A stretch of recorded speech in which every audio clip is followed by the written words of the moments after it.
You're listening to the True North Success Podcast. Real stories of personal, professional, and financial wins from Alberta's best. With your hosts, Gary Ma and Amy Kim. Hey, everybody. Welcome to the show. Today, my special guest is Scott Williams. Scott was an air traffic controller for over 17 years, and he worked his way up to becoming the director of the Edmonton Area Control Center for NAV Canada.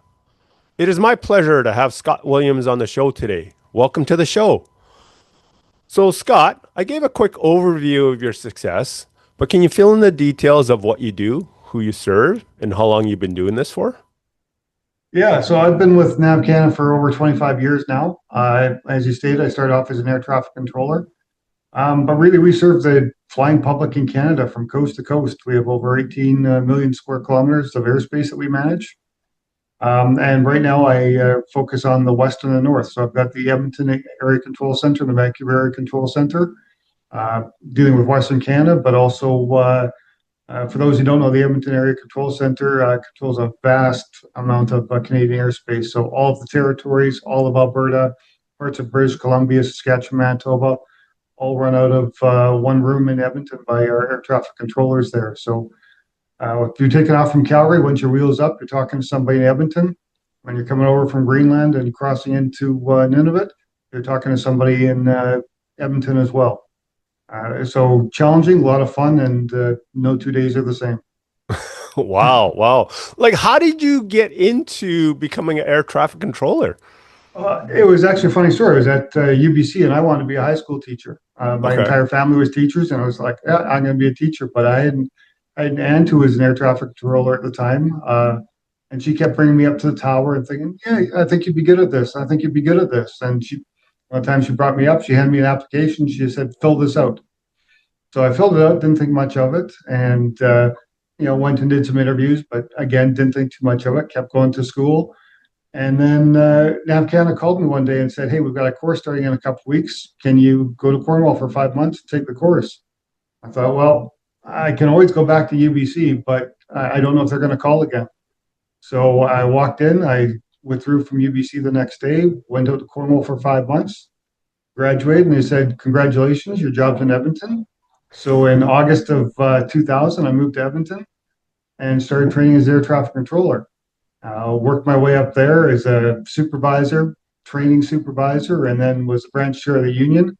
I was looking for more challenges, and my general manager at the time said, we're hiring managers. You should come over and give this a shot. So I went over, gave it a shot, started out as manager of on-the-job training, which is great because we have we talked about the Air Control Center, but we also have, in the Edmonton region, we have a number of towers and flight service stations. So I got to travel all over the north and all over Alberta and British Columbia, visiting those sites as we work on our training in that area.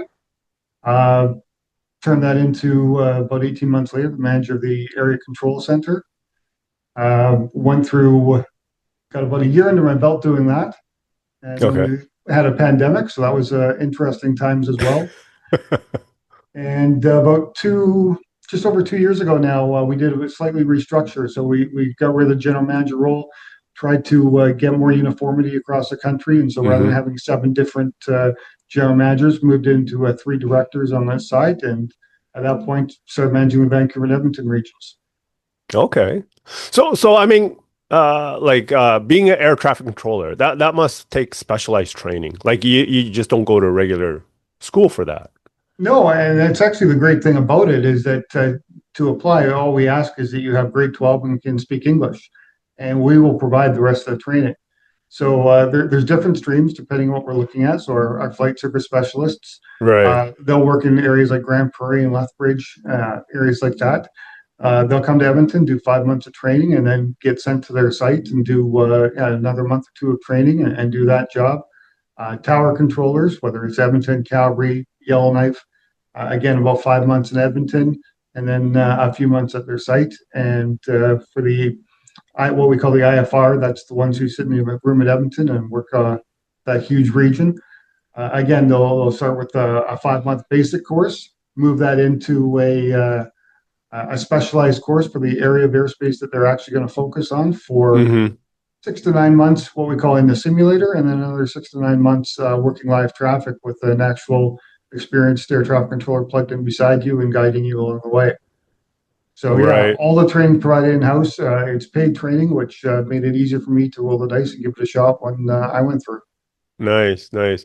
So, like, at least in the movies, it sounds pretty stressful.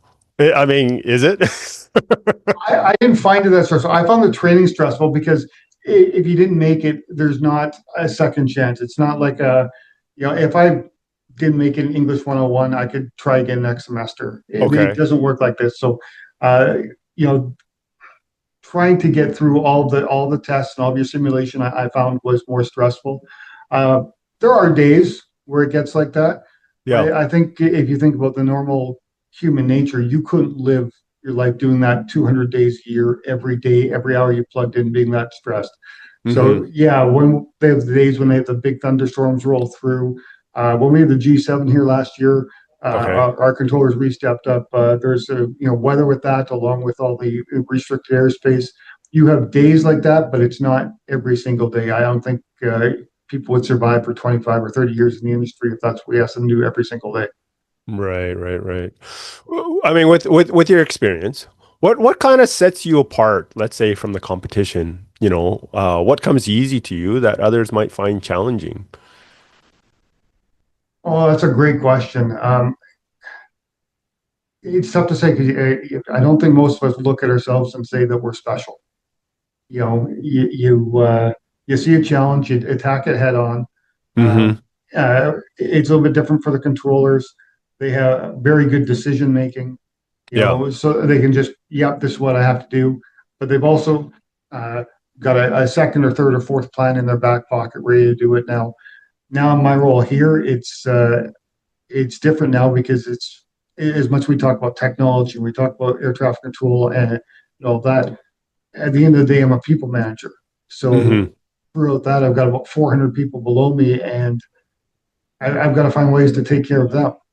And Yeah. it's difficult. You'll never make all 400 people happy. You have to be able to accept that. Yet at the same point, ask yourself, really, am I doing the right thing? Are we making the right decisions for this to be a place where people enjoy coming into work every day so that when they put on that headset and they're talking to planes, we haven't done something to distract them from what really is important to our flying public in Canada. Right, right.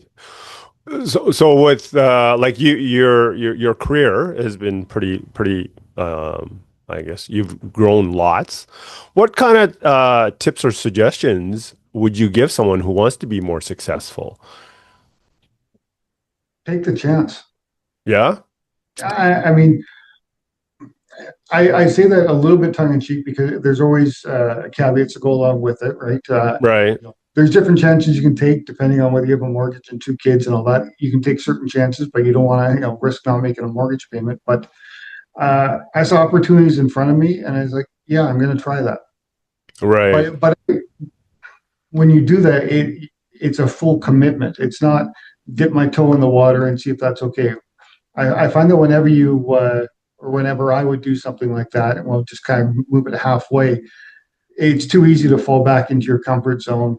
No, I'm good at this. I'm comfortable doing this. It's the same thing. I know what I'm getting. But to commit to the change, commit to the challenge was a way to accept it and really embrace whatever came with that. Right, right, right, right. So don't be afraid to move forward and grow into areas that are unknown, sounds like. That was it for me. And I do have the benefit. I do work for a good company. NAV Canada has been pretty good for me, and I do have the confidence that if I step up and try something and it doesn't work, it's not going to be the end of my career with one day or one bad decision. And so that kind of confidence that they have in me and confidence that they have in the people that work for us helps us explore and try these new opportunities. Yeah, yeah. What kind of tips or suggestions would you give someone who wants to be more successful?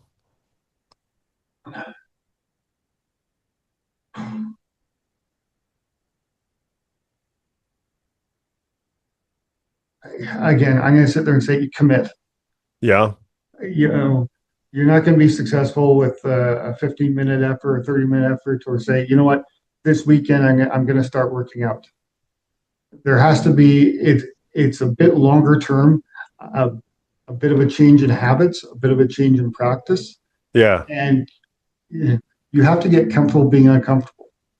Right. Okay. Because it is going to be a change and it is going to be a challenge.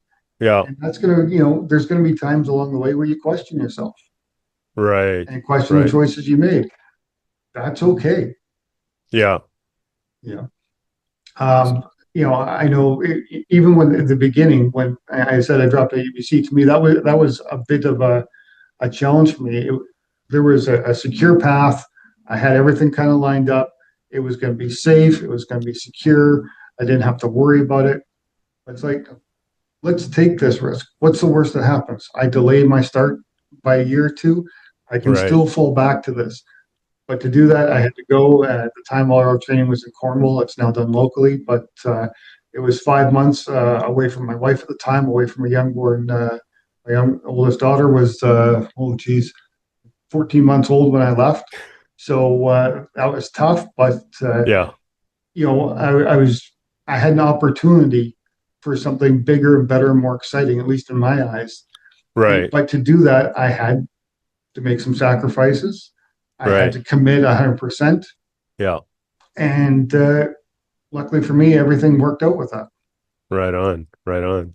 Well, what do you think one of the biggest challenges that you've had to overcome in your career, and how were you able to turn that into a positive? Oh,